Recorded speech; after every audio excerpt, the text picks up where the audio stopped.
औज़ुबिल्लाहिमिनश्शैतानिर्रजीम बिस्मिल्लाहिर्रहमानिर्रहीम। Dear students, welcome back. आज हम थोड़ा सा डिफरेंट किस्म का टॉपिक और इंटरेस्टिंग टॉपिक जो है उसे डिस्कस करने जा रहे हैं, और वो टॉपिक है इलेक्ट्रोस्टैटिक्स से related capacitor. It is one of the most interesting and important device in electrostatic devices. और कैपेसिटर जो है उसकी कंस्ट्रक्शन, उसका बुनियादी फंक्शन, ये सारी चीज़ें हमने डिस्कस करनी है इस लेक्चर के अंदर, लेकिन उसको शॉर्ट व्यू के साथ। और अगर आपको ये लेक्चर जो है इसका ड्यूरेशन थोड़ा सा लेंथी लगता है तो आप इसको वॉच ज़रूर किया करें ताकि आप सीख सकें उसके बेसिक फीचर्स को। Let's start. What is a capacitor? Capacitor is a device used to store electric charge, static charge को स्टोर करती है, डिपॉजिट करती है। और आप ये भी कह सकते हैं कि it is use to store electrical energy. ज़्यादा कन्वीनियंट इसकी जो डेफिनेशन है वो ये है कि it is a device which is use to store electrical energy.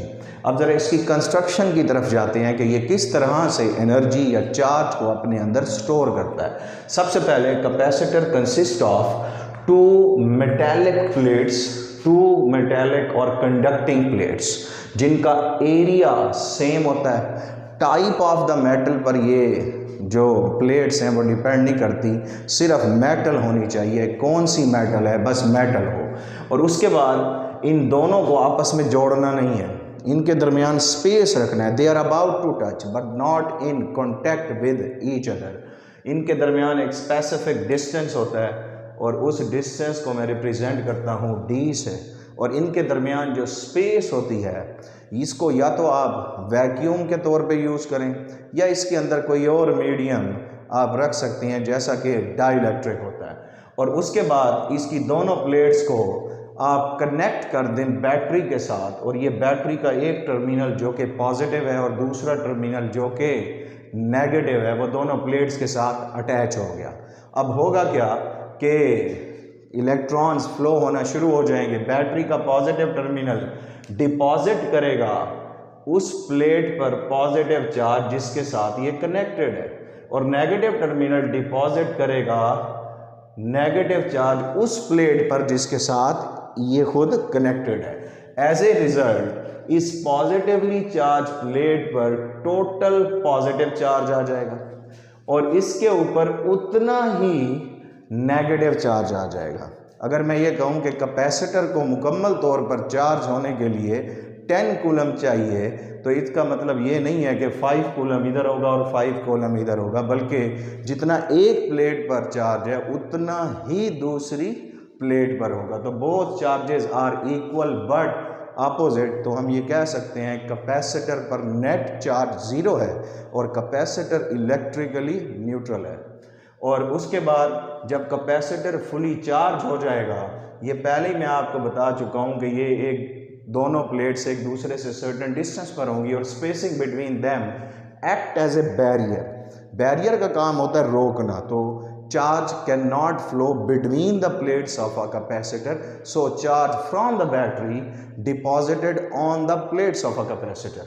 और उनके दरमियान स्पेसिंग बहुत ही स्मॉल होती है, they are not in contact, और उसके नतीजे में पॉजिटिव से नेगेटिव की तरफ इलेक्ट्रिक फील्ड प्रोड्यूस होती है। और आप जानते हैं जब दो equal but oppositely charge particles हों, यहाँ प्लेट्स हैं, दोनों करीब करीब पड़ी हैं, तो दरमियान में इलेक्ट्रिक फील्ड हर पॉइंट पर यूनिफॉर्म होगी। तो इसलिए electric field uniform between the plates. और उसके बाद चार्जेस फ्लो होते रहेंगे बैटरी से in the form of electrons, और उस वक्त तक करंट फ्लो करेगा बैटरी से कैपेसिटर तक, कैपेसिटर में से नहीं, बैटरी से कैपेसिटर तक टू डिपॉजिट द चार्ज, उस वक्त तक जब तक potential difference of the battery equal नहीं हो जाता, potential difference between the plates. तो ऐसे भी कह सकते हैं कि प्लेट्स का पोटेंशियल डिफरेंस जब तक बैटरी के पोटेंशियल डिफरेंस के बराबर नहीं होगा, चार्ज बैटरी डिलीवर करती रहेगी और डिपॉजिट होता रहेगा। और जो मैग्नीट्यूड ऑफ चार्ज है on both plates depends upon the magnitude of applied potential difference of the battery. इसलिए Q is directly proportional to V. Q is a magnitude of charge on either of the plates. दोनों का इकट्ठा नहीं है, जितना पहले पढ़े उतना दूसरे इसकी मैग्नीट्यूड है। और Q is directly proportional to, proportionality sign खत्म करेंगे, कांस्टेंट आ जाएगा और साथ V, और C की वैल्यू निकालें तो Q ओवर V, C के साथ मैंने सिंबल लिखा वैक्यूम का, और ये रिप्रेजेंट कर रहा है C is a capacitance of a capacitor, ability of a capacitor to store a charge.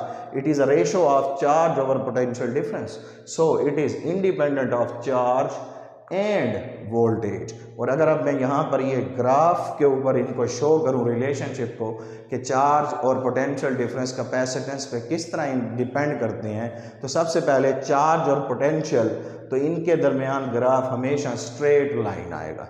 जितना चार्ज बढ़ता जाएगा पोटेंशियल डिफरेंस भी उतना ही बढ़ेगा। कैपेसिटेंस और चार्ज के दरमियान क्या रिलेशन है? इंडिपेंडेंट है, इसलिए capacitance remains constant by increasing the charge. Similar, capacitance remains constant by increasing the potential. जो इस चीज़ की वेरिफिकेशन है कि चार्ज और पोटेंशियल डिफरेंस के चेंज होने से कैपेसिटेंस चेंज नहीं होती। अब कैपेसिटेंस क्या है? कैपेसिटेंस इज अ एनर्जी और charge storing capacity of a capacitor, और C is equal to Q over V है, तो इसके यूनिट्स क्या होंगे? Farad, F represents farad, is equal to C per volt, coulomb per volt is equal to farad. और इससे छोटे units जो होते हैं जिन्हें सब मल्टीपल्स बोलते हैं, माइक्रो फैरड, पीको फैरड। और आमतौर पर जो इलेक्ट्रॉनिक्स है, सर्किट्स होते हैं, इंटीग्रेटेड सर्किट होते हैं, चार्जिंग सर्किट ख़ास तौर पे, उनके अंदर कैपेसिटर्स को यूज़ किया जाता है, और उनके अंदर जो उनका यूनिट होता है micro farad, because of their micro sizes. Capacitor in integrated circuit are available in microscopic sizes. That's why their convenient unit for the measurement of capacitance is microfarad. Let's move towards कि ये जो capacitance है अगर charge और potential difference पर depend नहीं करती तो फिर किस चीज़ पर डिपेंड करती है? Depends upon the geometry of the plate. Geometry का मतलब area of the plates, distance between the plates and medium between the plates. ये तीन पैरामीटर्स हैं जिन पर कैपेसिटेंस डिपेंड करती है। अब वो कैसे करती है उसको फाइंड आउट करने के लिए हम capacitance of a parallel plate capacitor जो है वो फाइंड आउट करते हैं। देखिए आपके सामने एक सर्किट है जिसके अंदर एक फुली चार्ज कैपेसिटर है जिसके दरमियान मीडियम वैक्यूम है और electric field between the plates maximum है, और उसके साथ हमने बैटरी को हटा के क्या लगा दिया है? Volt meter. और ये वोल्ट मीटर मेजर करेगा potential difference between the plates. सबसे पहले कैपेसिटेंस इस कैपेसिटर की जब इसके दरमियान वैक्यूम है तो general relation Q over V है, और अभी मैंने बताया कैपेसिटेंस जो है कैपेसिटर के दरमियान डिपेंड करती है एरिया, मीडियम और डिस्टेंस पर। तो उससे पहले ज़रा एक चीज़ नोट करें, electric field between two oppositely charge parallel plates equal होती है सिग्मा ओवर एप्सिलॉन नॉट। ये जो सिग्मा है this is a charge density, charge per unit area. तीन तरह की चार्ज डेंसिटीज होती हैं, लीनियर एरिया की, सरफेस की, या फिर वॉल्यूम की, कि अगर आप चार्ज को लाइन से, लेंथ से डिवाइड कर दें जिस पर चार्ज डिस्ट्रीब्यूट है वो लीनियर चार्ज डेंसिटी। एरिया पर डिवाइड कर दें तो this is called surface area charge density. और यहाँ से ये वैल्यू मैं इलेक्ट्रिक फील्ड की इक्वेशन में अगर पुट करता हूँ तो ये आ जाएगा आपके पास Q over A epsilon naught, और उसके बाद potential difference between the plates जो होगा वो V होगा, that is equal to the potential difference of the battery when capacitor gets fully charge हो गया है, तो उस वक्त पोटेंशियल डिफरेंस प्लेट्स के दरमियान बराबर होगा बैटरी का। बैटरी कनेक्टेड नहीं है उस वक्त जब कैपेसिटर फुली चार्ज है। और फिर उसके बाद इलेक्ट्रिक फील्ड और पोटेंशियल डिफरेंस का रिलेशन होता है E is equal to V/D, और इसे मैं फोर्थ इक्वेशन कह देता हूँ। अब ये भी electric field between the plates of a capacitor due to the magnitude of charge on either of the plates of capacitor, और ये इलेक्ट्रिक फील्ड है due to the potential difference and distance between the plates. अब ये दोनों field same है, तो मैं इन दोनों इक्वेशन को आपस में कंपेयर करता हूं। जब मैं कंपेयर करूंगा तो ये Q over A epsilon naught is equal to V divided by D आ जाएगा। और हमारा पर्पस कैपेसिटेंस फाइंड आउट करना है, तो capacitance is equal to Q over V, that is equal to A epsilon naught divided by D।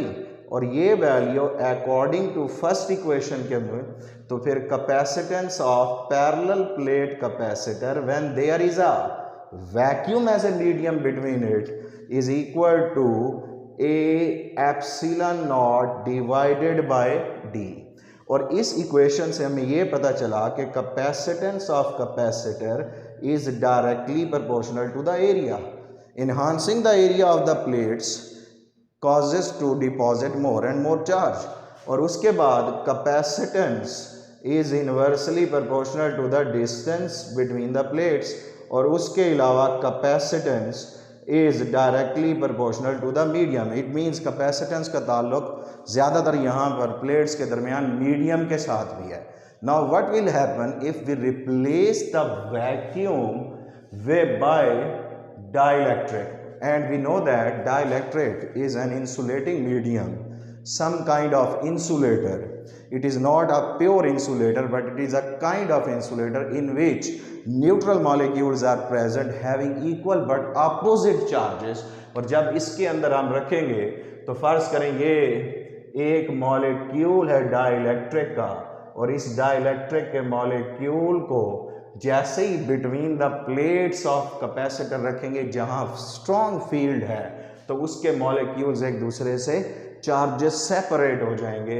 Negative end पे positive charge और positive end पर नेगेटिव, और एज ए रिजल्ट डाइलेक्ट्रिक की field develop होगी that will be opposite to the electric field of a capacitor। EP is a electric field of capacitor, E dipole is a electric field of dipole, जो कि opposite हैं दोनों, तो resultant field यहाँ क्या होगी, कम हो जाएगी। इस केस में इलेक्ट्रिक फील्ड भी मैक्सिमम है, पोटेंशियल डिफरेंस भी मैक्सिमम है, volt meter high reading show करेगा। लेकिन जब आप डाइलेक्ट्रिक रखोगे तो उस वक्त रिजल्टेंट इलेक्ट्रिक फील्ड कम होगी, because in this case there are two kind of fields, एक कैपेसिटर की अपनी है और एक डायपोल जो कि डाइलेक्ट्रिक के रखने से बने हैं उनकी फील्ड। तो फिर पोटेंशियल डिफरेंस भी डिक्रीज होगा और वोल्ट मीटर जो है वो कम रीडिंग शो करेगा, डिफ्लेक्शन कम हो जाएगी। लेकिन magnitude of charge on either plates remains the same in this case when there is a dielectric।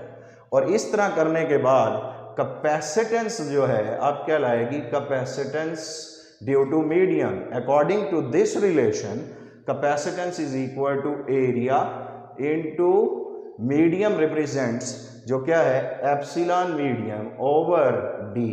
और आप जानते हो epsilon medium is equal to epsilon naught multiplied by epsilon r. तो ये epsilon naught into epsilon r divided by D.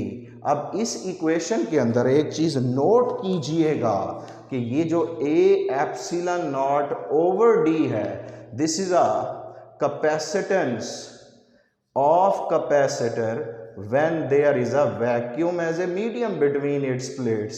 और ये relation हमें represent कर रही है capacitance of capacitor when there is a dielectric. और ये रिप्रेजेंट कर रही है एप्सिलॉन आर पर, and epsilon r is a dielectric constant, इसे रिलेटिव परमिटिविटी बोलते हैं, और रिलेटिव परमिटिविटी की वैल्यू एप्सिलॉन नॉट से हमेशा ज़्यादा होती है, और अगर ये वैल्यू ज़्यादा है 1 से तो capacitance of capacitor when there is a medium between its plates will be greater than the capacitance when there is a vacuum between its plates. So it means dielectric के रखने से capacitance will also increase, but in this case capacitance remains constant. Electric field maximum, capacitance remains constant, charge remains constant when battery is not connected.